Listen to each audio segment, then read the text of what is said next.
¿Cómo andás? ¿Cómo estás? ¿Todo bien? Bueno.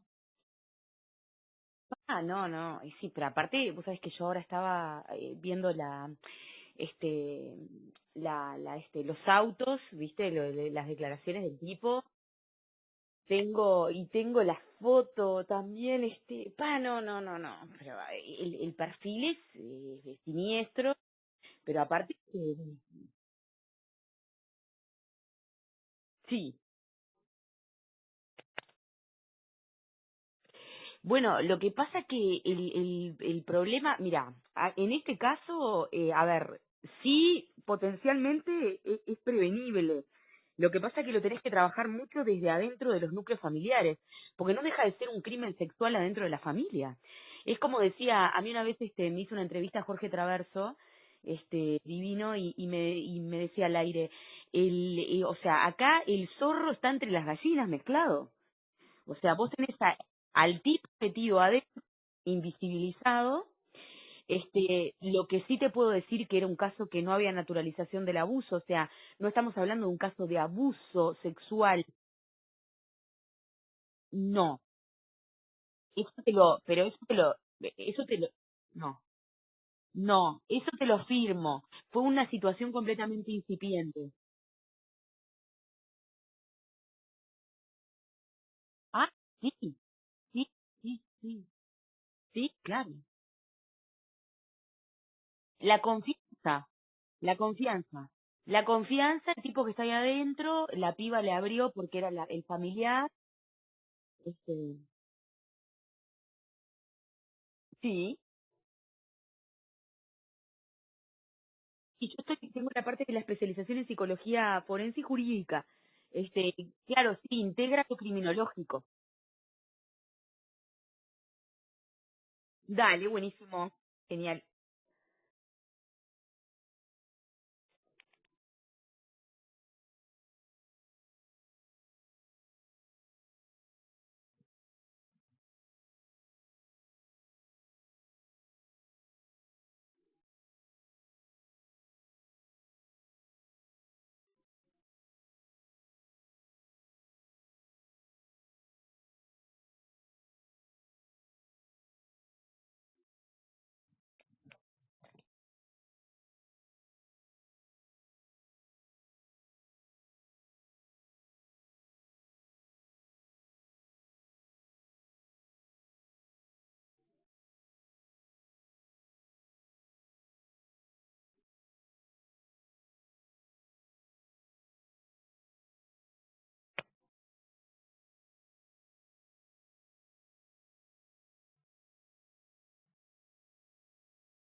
Bueno, muchísimas gracias. Muy bien, gracias. Sí, sí.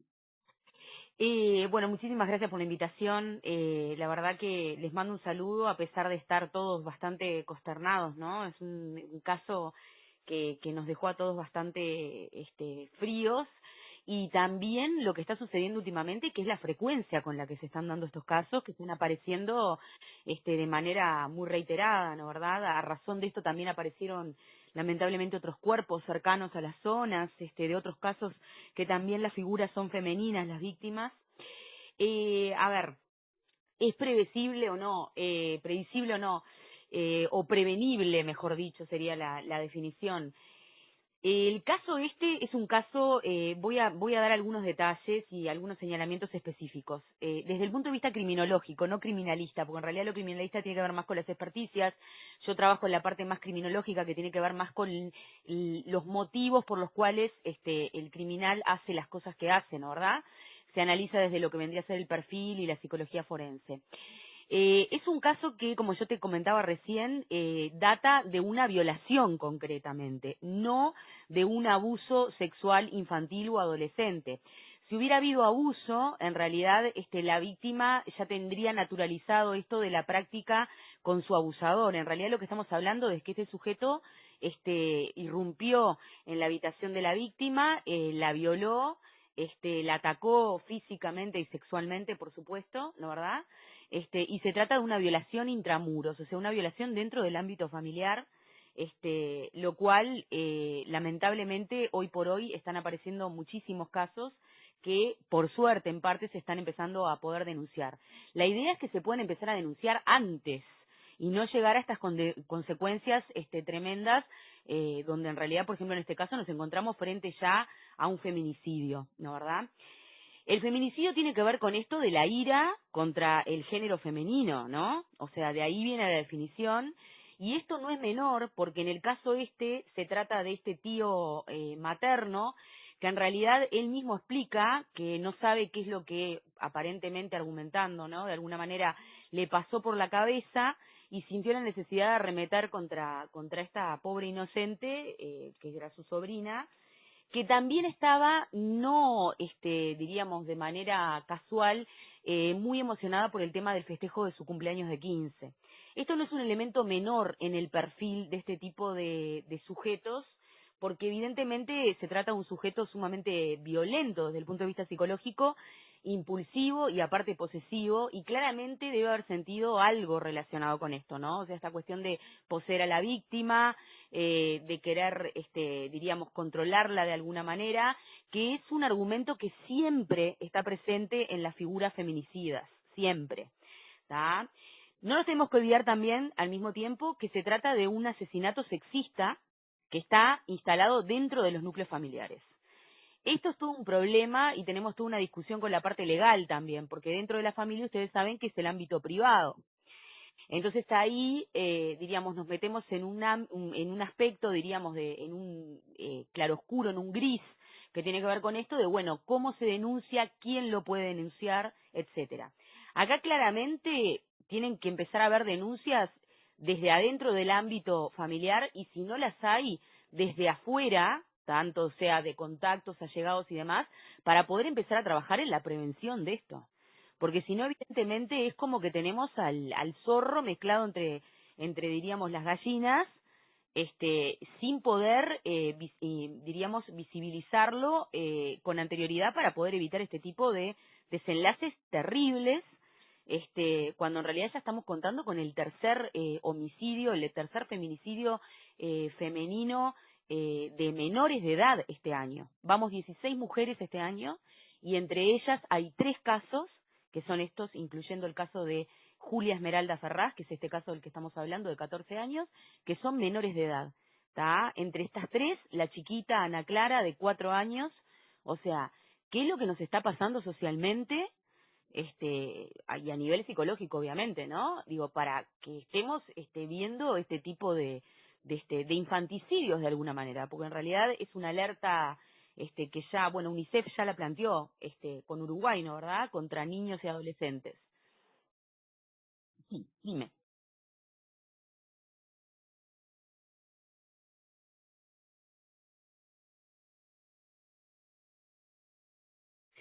Claro, a ver, está muy correcta la pregunta. El tema acá es, a ver, hay dos aspectos. El primer aspecto tiene que ver con lo cotidiano. Estos sujetos en lo cotidiano siempre se manejan desde un punto de vista psicológico violento, ¿no? O sea, esta persona nace de alguna manera y se constituye psicológicamente como una persona violenta y hay que poder empezar a aprender cómo empezar a detectar este tipo de indicadores. Dentro de los indicadores de la violencia psicológica hay niveles, tenemos grados, ¿no verdad? O sea, evidentemente acá estamos hablando de un sujeto que, digo, yo inclusive tuve oportunidad de ver las fotos y demás, más allá de esta cuestión de lo físico, pero hay cuestiones fisiológicas, faciales, que también hablan muchísimo de todo lo que es el perfil psicológico de la persona. Evidentemente estamos hablando de un sujeto sumamente impulsivo, violento psicológicamente, sin lugar a dudas. La fiscal quedó bastante impresionada por la frialdad de su planteamiento, ¿no? O sea, lo cual está hablando de una hostilidad importante, un sujeto que no le interesa, no tiene empatía. Entonces, todos estos elementos dentro del núcleo familiar pueden ser identificados. A ver, lo que pasa es que es complejo, porque la familia, como es familia, también muchas veces le cuesta ver todo esto, ¿no verdad? Por otra parte, y acá viene el claroscuro psicológico, ¿no? De la cuestión. Nos encontramos también con que en realidad él expresa no saber qué es lo que le pasó, aparentemente, según sus palabras, ¿sí? Y sentir que vio luz en el cuarto de la menor, de la víctima, y fue directamente hacia ella y la atacó, ¿no? Esto nos está hablando también que dentro de la estructura psicopática que tiene, porque claramente es un trastorno de personalidad, clarísimo, ¿tá? Porque inclusive eso fue el producto de las pericias psiquiátricas que se le ejercieron, él sufrió, entre comillas, lo que se llama una tormenta psicopática. Es una estructura que aparece muchas veces en estas cabezas, donde en realidad hay como un corte, ¿no verdad? O sea, hay como una especie, es como bajar un interruptor de luz, entonces a la persona es como que se le corta el contacto con lo real y esa persona desarrolla una conducta ultraviolenta. Pero a ver, esto no es producto de la nada. La cabeza esta ya viene con una estructuración de inicio muy violenta, muy impulsiva, etcétera. Si me preguntás cómo prevenir, bueno, hay que empezar a poder identificar en los núcleos familiares cuáles son las conductas violentas, lo cual también implica que tengamos que ponernos a trabajar en otras cosas, como por ejemplo, ¿por qué elegimos muchas veces como núcleos familiares comunicarnos a través del código de la violencia? Porque la violencia también es una forma de comunicación, errada, pero es una forma de comunicación. Y hay familias que están acostumbradas a eso. Entonces, ¿qué pasa? Dentro de diríamos, de ese canasto llamado violencia, puede entrar cualquier cosa y muchas veces, lamentablemente, pueden llegar a darse este tipo de desenlaces terribles con los que nos encontramos, situaciones que uno jamás esperó y que, bueno, circunstancialmente, lamentablemente se da, ¿no? A mí me impactó muchísimo, diríamos, el relato de él, porque él en una de las partes, yo te estaba diciendo que veía la resultancia de autos, explica como que, bueno, vio luz, entró, una cosa como era como tipo, vi luz, pasé y entré, la ataqué, pero aparte los padres estaban relativamente al lado, cerca, en una habitación contigua, o sea, una cuestión completamente desempatizada, un corte con lo real desde el punto de vista manipulador, ¿no? O sea, esto de como, bueno, yo sentía esta necesidad violenta de hacerlo, fui, la atropellé, la ataqué y bueno, y la ultimé, ¿no? Y después aparece claramente que corona, entre comillas, esta cuestión de lo psicopático y de lo perverso también, esto de haberla escondido con el objetivo de no, diríamos, de temer a las consecuencias y no hacerse cargo, ¿no verdad? Y estar a su vez buscando con los familiares durante casi 4 días, ¿no? ¿Hola?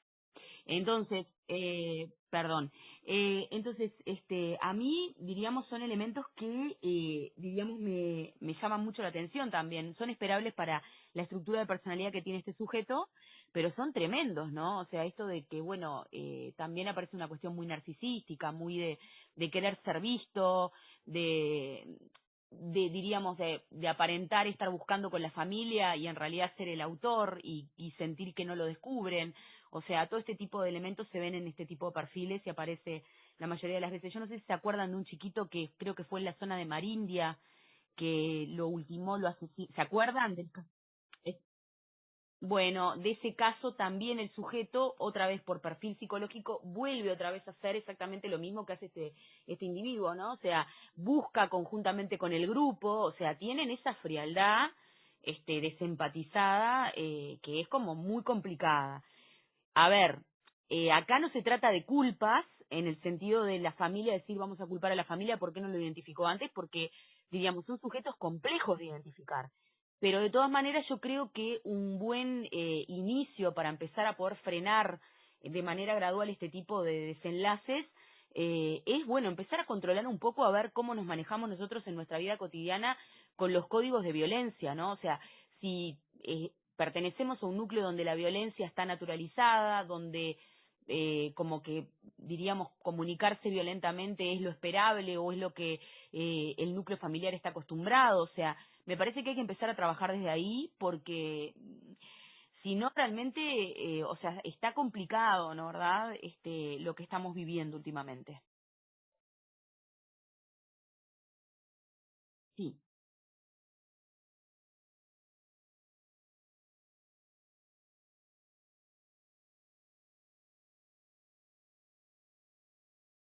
sí,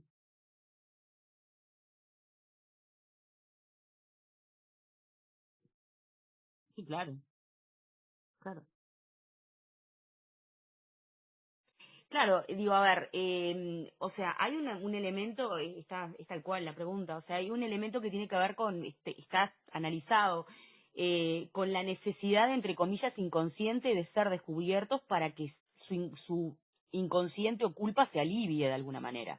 A ver, si bien estos sujetos no revisten culpa de manera manifiesta, a un nivel inconsciente sí hay un cierto nivel mínimo de culpa, ¿tá? Que tiene que ver con lo único o el único vestigio moral que les puede quedar en la cabeza con respecto a eso, ¿no? Que es a nivel muy inconsciente, vuelvo a repetir. Y bueno, y en ese sentido es ese elemento el que muchas veces los hace pisarse a sí mismos e inconscientemente mostrarse y diríamos y revelar que son ellos los autores. Hay otros elementos también muy presentes, ¿no? O sea, son personalidades que, a ver, hay un elemento que tiene que ver con la obsesión, son sujetos sumamente obsesivos, por eso yo señalaba lo del tema del cumpleaños de 15 de esta chiquita, que no es menor, porque digo, ellos se obsesionan con una persona, ¿no verdad? Y más allá de que no lo expresen manifiestamente, pueden estar muy pendientes de todos los cambios de vida que hay en la historia de vida de esa persona, y si hay aspectos que interpretan que le quitan, entre comillas, a la víctima de su poder emocional o psicológico, pueden sentirse amenazados y amenazar a la víctima hasta estos niveles, ¿no verdad? El elemento obsesivo es clave, o sea, está muy presente en estas estructuras. Por otra parte, a ver, esto de el asunto de la víctima femenina también, que no es menor, y que tampoco es menor que siempre, la mayoría de las veces, no voy a decir siempre, si el mayor porcentaje sean varones los perpetuadores en los casos de feminicidio, ¿no? Hay una cuestión que tiene que ver con el género femenino también, hay como una necesidad de poder vivir según ese género femenino, ¿no? Y hay cosas no resueltas desde el punto de vista psicosexual en los feminicidas. La mayoría de las veces nos encontramos con eso y te diría, y me animo a decirte, más de un 90% de los casos a nivel psicológico, o sea, que terminan siendo sujetos que no están resueltos psicosexualmente y que en realidad persiguen figuras femeninas porque en realidad desean ocupar esas posiciones, la posición de la mujer, ¿no? O sea, esto que nosotros en el ámbito clínico le llamamos empuje a la mujer, aparece mucho. Lo que pasa que, a ver, buscan resolver este problema interno muy sepultado de una manera ultraviolenta, ¿no? Hasta puntos que son un disparate como esto que estamos viendo hoy en día. Eh,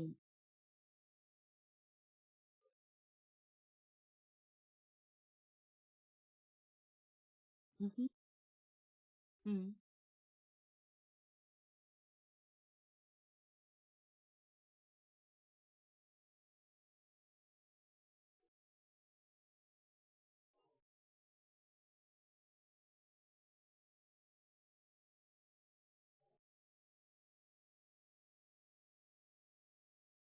Es una enfermedad, entre comillas, porque en realidad se trata el trastorno de personalidad psicopático agudo, que es un caso que es este caso, por ejemplo, que son casos graves.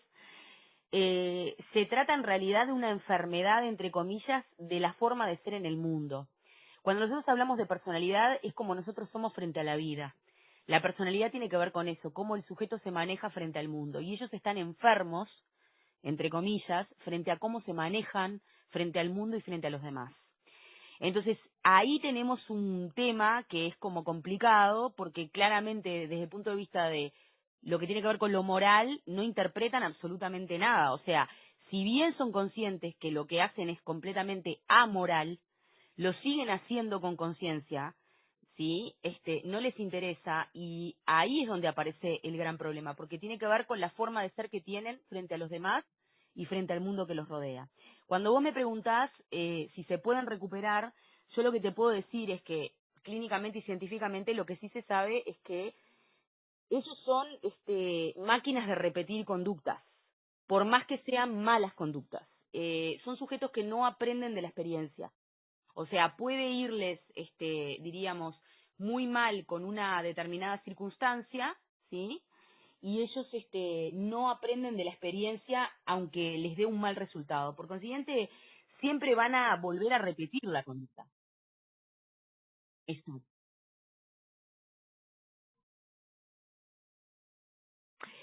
En un nivel sí, lo que vos planteás, porque en realidad, ¿qué pasa? Desde lo clínico, acá el gran problema que tenemos, ¿sabés cuál es? Que ellos reciben, entre comillas, a nivel inclusive neuropsicológico, un cierto placer por hacer sufrir al otro. Entonces, cuando vos tenés instalado un problema ahí, en esa parte del circuito, para llamarlo de alguna manera, es muy complicado el tema de la rehabilitación total de eso. Porque en realidad el sujeto se maneja por satisfacción, y la satisfacción para él está centrada en hacer sufrir al que tiene al lado. Y yo sé que es terrible lo que estoy diciendo, pero es muy importante que la gente lo pueda entender para poder empezar, diríamos, como a sacarle la máscara a este tipo de personas, porque lamentablemente lo que sucede siempre es que la víctima o la potencial víctima confía en la capacidad de cambio de la persona que muchas veces después termina siendo la ultima o la que hace este tipo de desastres como el que estamos viendo en el caso de esta chiquita, ¿no? Entonces, era como decía, ¿por qué ella no iba a abrir la puerta si era su tío? Entonces, eh, a ver, es como una línea muy fina que tenemos que empezar como a podernos sensibilizar mucho para poder estar no perseguidos, ¿no verdad? Pero sí atentos, porque en realidad, a ver, las cosas suceden y las desgracias estas lamentablemente se dan. Ella estaba por festejar sus 15, o sea, era una circunstancia completamente inesperada para ella. Le manda el mensaje a la mamá, un mensaje que tenía que ver con Dios. Yo igualmente cuando identifiqué que había una lucha de la víctima, claramente, por eso yo te decía, no se trataba de una circunstancia abusiva reiterada. Si la víctima lucha, ella se defendió con este espejo que aparece roto y demás, y claramente, diríamos, fue una situación totalmente improvisada, o sea, que se dio de manera completamente aleatoria. Pero yo entiendo que la dureza más terrible que reflejan estos casos es justamente, bueno, que este tipo de depredadores, para llamarlo de alguna manera, están la mayoría de las veces adentro de los núcleos familiares, tienen la confianza del núcleo, y eso es una puerta que se les habilita, muy complicada, y bueno, y el núcleo familiar tiene que empezar como a despabilarse de una cantidad de cosas.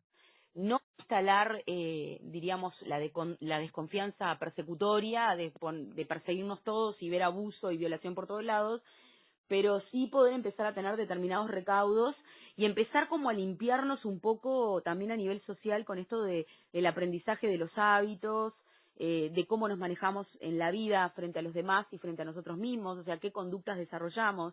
Porque esto que capaz que al uruguayo le parece una bobada, porque nosotros somos medios duros socialmente y siempre decimos, no, pero esas son bobadas, no importan, no es lo más importante. en realidad a veces es clave, que tiene que ver con cómo nos manejamos en nuestra vida cotidiana, ¿no? O sea, y si estamos sensibilizados para poder ver o no a este tipo de sujetos que cada tanto lamentablemente aparecen, y bueno, se hacen presentes con este tipo de circunstancias terribles, quitándole la vida a víctimas que son las más inocentes, como yo siempre digo, ¿no? Dentro de la victimología forense, los niños y los adolescentes es la víctima más inocente de todas las víctimas que nosotros nos podemos, diríamos, encontrar.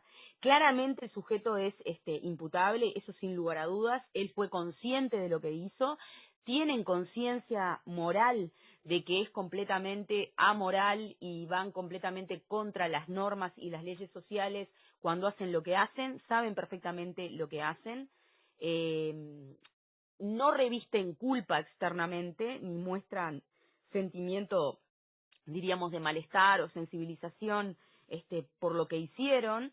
Y bueno, y si me preguntás si lo pueden volver a repetir, yo te tengo que contestar lamentablemente de que sin lugar a dudas, porque las conductas estas son reiterativas, ellos tienen un bloqueo que por supuesto no los justifica para nada legalmente en lo que tiene que ver con esto de la cuestión de que buscan conductas que le devuelvan satisfacción, y la satisfacción para ellos está unida al sufrimiento de otros. Y bueno, eso, diríamos, está asociado al nivel de peligrosidad que tienen, ¿no? ¿Verdad? O sea, socialmente y culturalmente son sujetos peligrosos, o sea, son muy peligrosos porque digo, van a volver otra vez a generar lo mismo, no van a aprender de acá de la represalia que representa la justicia frente a ellos, no aprenden absolutamente nada porque otra vez lo van a volver a reeditar y a repetir. Y esto también tienen que entenderlo las potenciales víctimas, porque las potenciales víctimas son muchas veces las que les terminan, como en los casos de feminicidios con violencia doméstica y demás, dando la segunda o la tercera oportunidad. No va a cambiar, va a ser diferente, y a veces la esperanza de la víctima en que el victimario cambie es el desenlace fatal para la víctima. Muchísimas gracias a ustedes. Un placer. Hasta luego. Chau, chau.